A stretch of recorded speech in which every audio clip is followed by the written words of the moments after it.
नमस्कार। कहानी संग्रह में हमारे सभी दर्शकों का हार्दिक स्वागत है।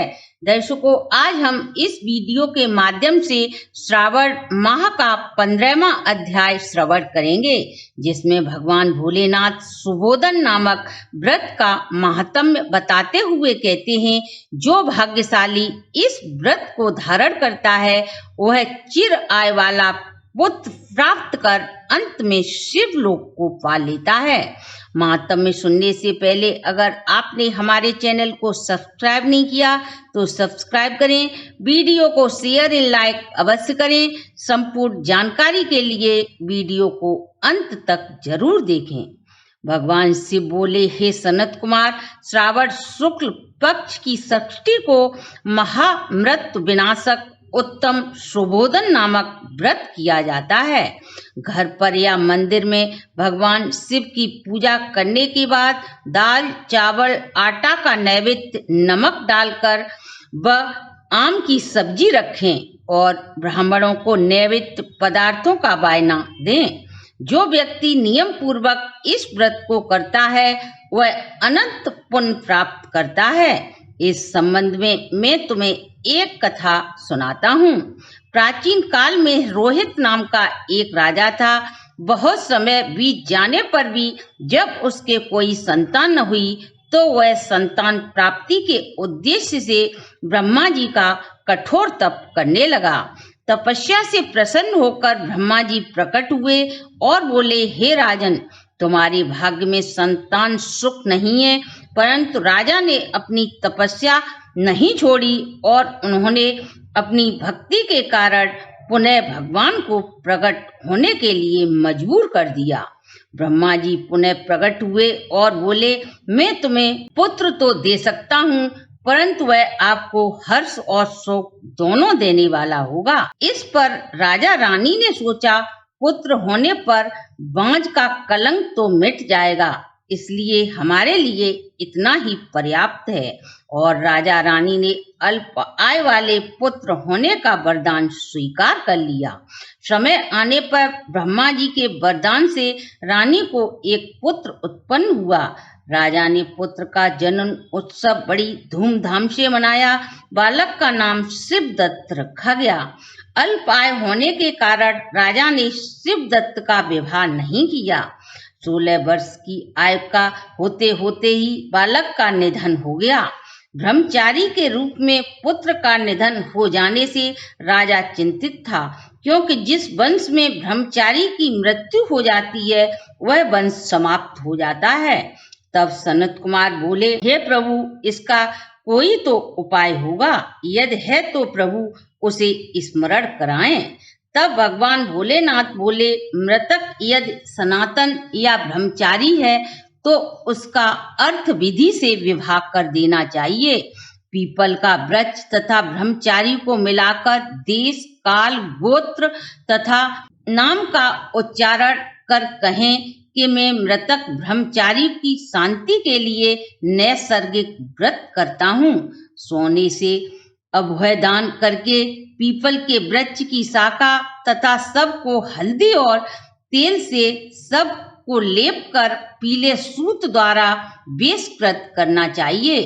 फिर अग्नि की स्थापना करके विवाह विधि द्वारा अदरांत हवन कर अग्नि, बृहस्पति, काम 4 विभूतियों से हवन स्वीकृत संज्ञत होम कर कर्म को समाप्त करें। इसके बाद पीपल की डाल तथा मृत सब का अग्नि संस्कार करना चाहिए।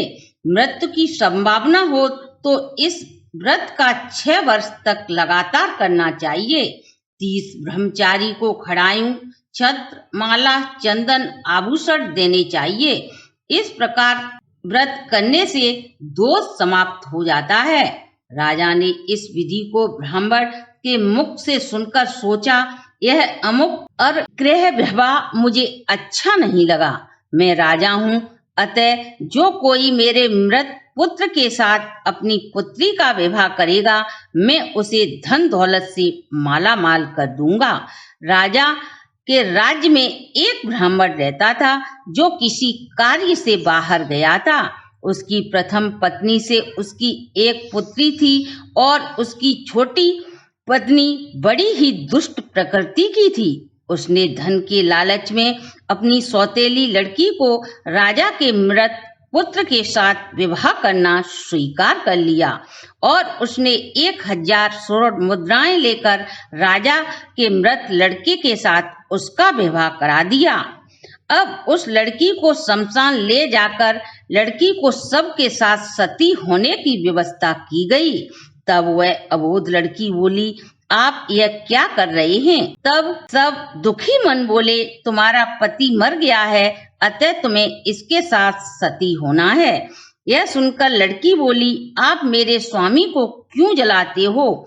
आप यहाँ से सभी चले जाएं, मैं यहाँ अकेली रहूंगी। जब यह उठेंगे तो मैं इन्हीं के साथ आ जाऊंगी। लड़की की यह हालत देखकर सभी करुणा से द्रवित होकर वहां से चले गए। वह छोटी लड़की कुछ न जानती थी न समझती थी, सबके पास बैठ गई और भगवान शिव व माता पार्वती को याद करने लगी। करुणा की सागर भगवान भोलेनाथ पर रहा न गया और पार्वती नंदी सहित शमशान भूमि में जा पहुंचे। जब लड़की ने शिव पार्वती को देखा तो वह उनके चरणों में गिरकर अपने पति के प्राणों की भीख मांगने लगी। शिव पार्वती उनकी भक्ति को देखकर बोले, तुम्हारी माता ने सुबोधन व्रत किया था। तिल तथा जल लेकर उसके फल का संकल्प कर अपने पति को दो और अपने पति से कहो, मेरी माँ ने सुबोधन नाम का व्रत किया था, उस व्रत के पुण्य के प्रभाव से मेरा पति जीवित हो जाए। भोली लड़की ने वैसा ही किया। शिवदत्त ऐसे उठकर बैठ गया जैसे वह सोकर जगा हो। शिव पार्वती उस बालिका को सुबोधन व्रत का उद्देश्य देकर अंतर्ध्यान हो गए। तब शिवदत्त ने उस बालिका से पूछा, तुम कौन हो और मैं यहाँ शमशान भूमि में क्यों हूँ? तब उस बालिका ने उसे सारी कहानी बता दी। अगले दिन नदी के किनारे स्नान करने आए लोगों ने वापस जाकर राजा को बताया कि उसका पुत्र उस बालिका के पुण्य के प्रभाव से जीवित हो गया है। तो राजा की प्रसन्नता का ठिकाना न रहा। वह गाजे बाजे के साथ नदी तट पर पहुंचा और बोला, मेरी यह पुत्र वधू सुभागा और धन्य है।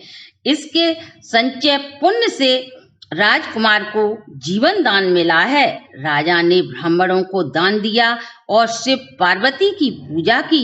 ब्राह्मणों के कहे अनुसार नगर में प्रवेश हेतु शांति यज्ञ कराया गया।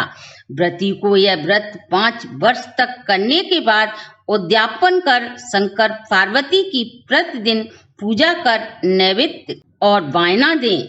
इस व्रत को करने वाला व्यक्ति चिराय वाला पुत्र प्राप्त कर अंत में शिव लोक को जाता है। दर्शकों, ये थी आज की प्रस्तुति।